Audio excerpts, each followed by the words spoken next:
my question is back to basics. When you're talking about negotiation and doing your research and then comparing prices and so forth, how do you get the first price? Yeah, because if you're buying watches and you ask 10 suppliers, give me your quote. One supplier shoots you an email, $5, no attachment, no spec sheet. Another supplier sends you 15 pages of data and a very detailed quote.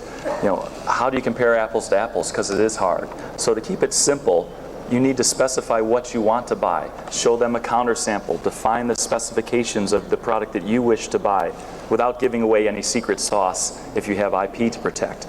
But that's a side note. And then ask all of your suppliers, quote me FOB nearest port. You know, that's different from saying quote me a Hong Kong price, because that's not fair to the suppliers in India and not fair to the Chinese suppliers up north. So if everybody's quoting FOB nearest port, freight on board, they're responsible for getting their product to the port at which you would take title to the goods. So that's one way to compare apples to apples.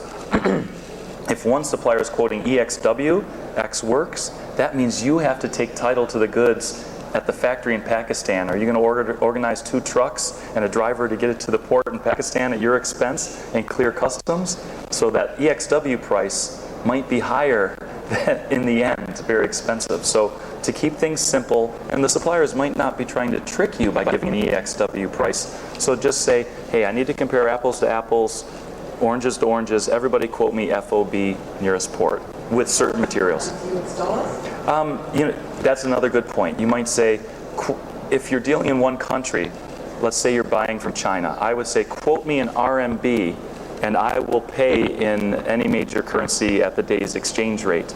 That way the sub-suppliers aren't trying to estimate where's the US dollar RMB going to go, yet it gives you the freedom to pay in Australian dollars or euros or whatever later.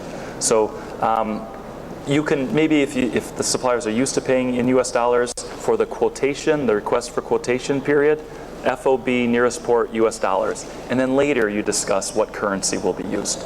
So, good question.